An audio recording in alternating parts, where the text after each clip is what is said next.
2003年，19歲嘅佢毅然決定從 Stanford 退學，創辦科技公司，市值仲去到90億美金啊！美國總統同埋前國務卿都曾經為佢站台，唔同嘅報章雜誌都爭住咁樣報導呢位風雲人物啊！30歲嘅時候，佢嘅身價就已經去到45億美金啦，曾經被譽為女版 Steve Jobs。佢曾經係全球最年輕女億萬富豪，風光一時無兩，前途無可限量。但係神話喺短短幾年之後就破滅啦。34歲嘅時候，佢因為公司醜聞曝光而破產。37歲嘅時候，因為欺詐控罪要出庭受審，而佢就係 Elizabeth Holmes。我哋今日就嚟討論一下 Silicon Valley 有史以嚟最大嘅金融騙局啦。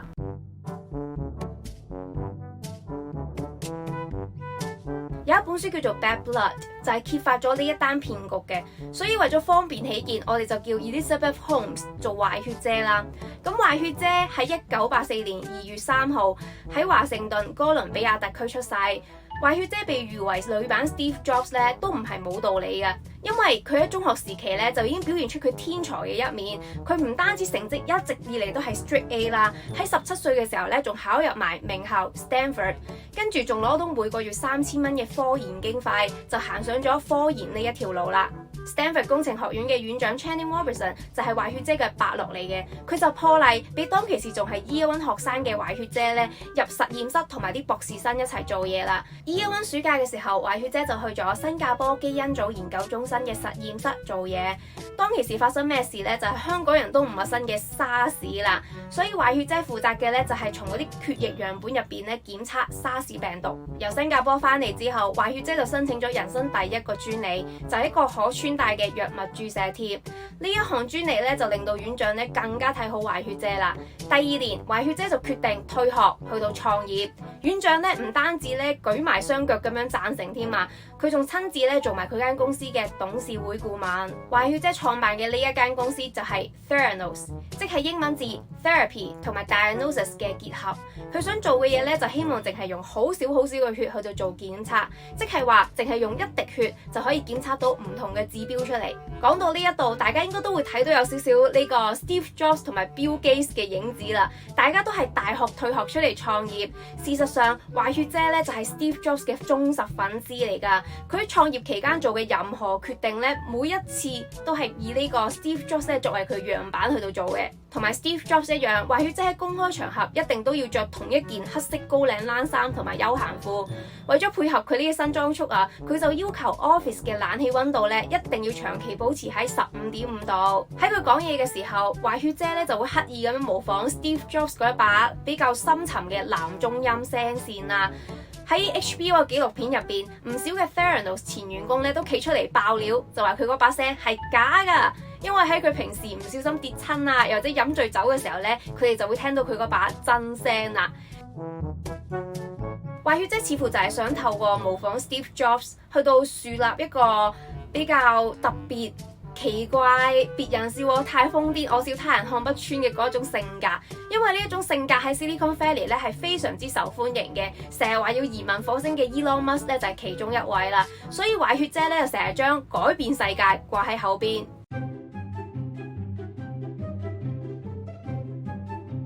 最終壞血姐咧係冇改變世界，但係佢嘅個人品牌形象塑造咧係非常之成功㗎。點解啲報章雜誌會叫佢做女版 Steve Jobs 啫？因為人哋真係扮得好似啊嘛，就令到啲人覺得咧佢有 Steve Jobs 嘅嗰一種能力啦。壞血姐仲成功拉攏咗一班政商界嘅大人物幫自己站台啊！當其時嘅美國總統奧巴馬就任命佢做美國全球創業大使。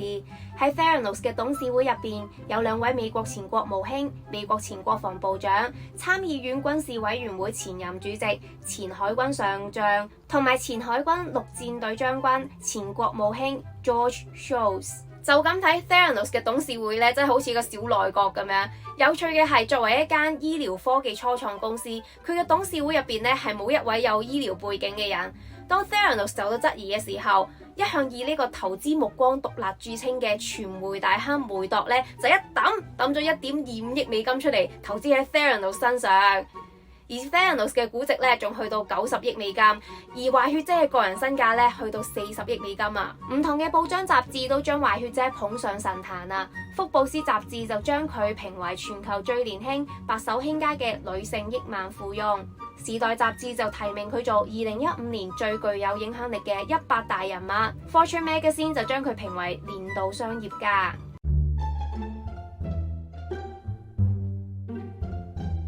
按照壞血姐嘅 idea， 佢嘅產品淨係需要1至2滴血就可以檢測到200幾項嘅身體指標。佢希望可以幫到嗰一啲好似佢咁樣怕打針嘅人，可以輕輕鬆鬆咁樣完成身體檢查。如果呢個 idea 真係可以實現到嘅話，咁就將會顛覆成個醫療檢測行業啊！要知道1滴血講緊只不過係醫院常規檢查抽血量嘅1/1000，而且醫院你都要等1至2日先攞到化驗報告啊！更加令人心動嘅係，壞血姐仲將原本醫院50美金嘅驗血費用降到去2個9.99美金咋，咁就意味住 Theranos 有機會取代美國醫療檢測行業70% 嘅業務。要知道呢個業務喺2017年嘅時候，年收入係講緊730億美金㗎，呢一個亦都成為咗壞血姐吸引投資者嘅重要數據啦。你嘅 idea 幾好都冇用，你都要做到先得㗎。壞血姐前後燒咗成14億美金融資之後，Theranos 都淨係做到一步，淨係可以檢測到幾項指標，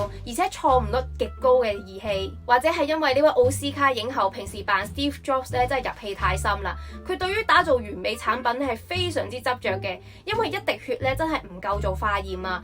咁佢條 team 咧就建議，不如增加呢個抽血量啦。咁壞血姐咧就堅決反對，仲炒埋嗰個產品負責人添啊！壞血姐使錢上嚟真一啲都唔手軟㗎，200蚊一盒嘅血盒用一次就抌，1個禮拜咧可以用成幾百盒㗎。而佢嘅產品一直都達唔到標準，而市面上面又出現咗12分鐘內可以檢測出31項指標嘅競爭產品，咁壞血姐咧就起咗呢個造假嘅念頭啦。為咗爭取美國最大型連鎖藥店 Walgreens 嘅呢一張大單，壞血姐咧竟然誇下海口咁話，佢哋嘅產品可以檢測出300幾項指標啊，甚至乎仲可以檢測出癌症添啊！但係事實上 Theranos 淨係得一款產品 Edison 淨係可以檢測出幾項指標㗎咋，講咗一個大話，你之後就要用更加多嘅大話去到冚翻之前嗰個大話。為咗應付 Walgreens 鋪頭入邊嘅檢測，壞血姐咧就不惜抌本買好多部呢個西門子檢測儀器，咁就將鋪頭入邊抽血嘅樣本咧快遞翻去實驗室嗰度，用呢一部西門子機咧去到做檢測啦。但係西門子呢部機都解決唔到你抽血量不足嘅問題，再加上血液樣本喺運送嘅過程中保鮮亦都做得唔好，所以檢測出嚟嘅結果依然都係唔準確噶。所以壞血姐想當初拍晒心口咁話，只要1滴血就可以檢測出300幾項嘅指標，呢個承諾係做唔到噶。面對嗰啲唔達標嘅檢測結果，公司嘅 COO 亦都係當其時壞血姐嘅男朋友 Sunny Balwani 就要求員工將呢啲異常數據撳個 delete 掣 delete 咗佢。喺之後 FDA 公佈嘅調查結果入邊 Theranos 250項檢測入邊咧，淨係得12項係用佢嘅自家產品 Edison 去到做嘅，而喺呢僅有嘅12項入邊咧，亦都幾乎冇一項係準確㗎。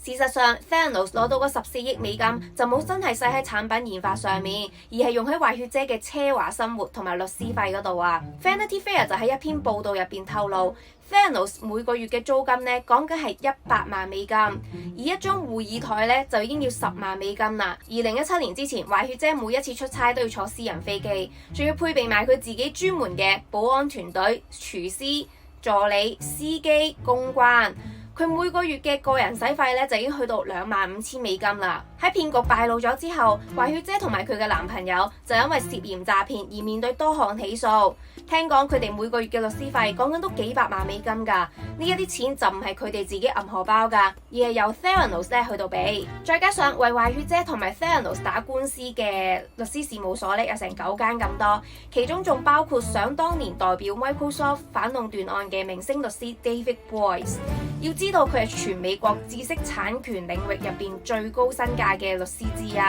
所以大家用腳趾尾都可以諗到壞血姐嘅律師費咧係有幾咁貴啊！投資者啲錢咧就倒咗落鹹水海，而之前咧將壞血姐捧上神台嘅媒體，依家亦都開始鬧爆壞血姐啦。福布斯雜誌就將壞血姐嘅個人身價估值歸零，Fortune Magazine 就稱佢為全球最令人失望嘅領導者。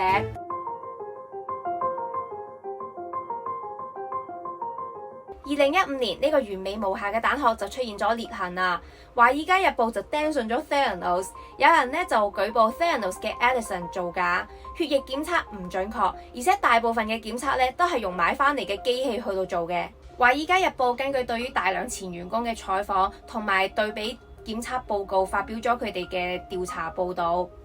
咁就揭開咗呢一間明星企業光鮮亮麗背後嘅秘密，包括咗檢測結果唔準確、報告存在違規同埋隱瞞事實等等嘅問題。而 FDA 咧亦都針對 Theranos 好快咁樣展開咗調查。2016年越嚟越多嘅審查、民事、刑事訴訟都揾上門，唔同地方嘅營業執照都先後被吊銷，血液檢測設施同埋醫學實驗室亦都關閉，合作伙伴亦都陸續咁樣切斷關係。Theranos 嘅估值由90億美金跌到去8億美金，其中仲包括咗7.24億美金嘅融資。SEC 當年介入調查，就裁定 Theranos 存在欺詐投資者嘅行為，就將10萬美金嘅營收虛報做1億美金，騙取咗7億美金投資。而 SEC 亦都對壞血姐同埋佢間公司提起訴訟，就禁止壞血姐經營血液檢測事務2年。2018年嘅3月，壞血姐同埋 SEC 達成和解，壞血姐就同意俾50萬美金嘅罰款，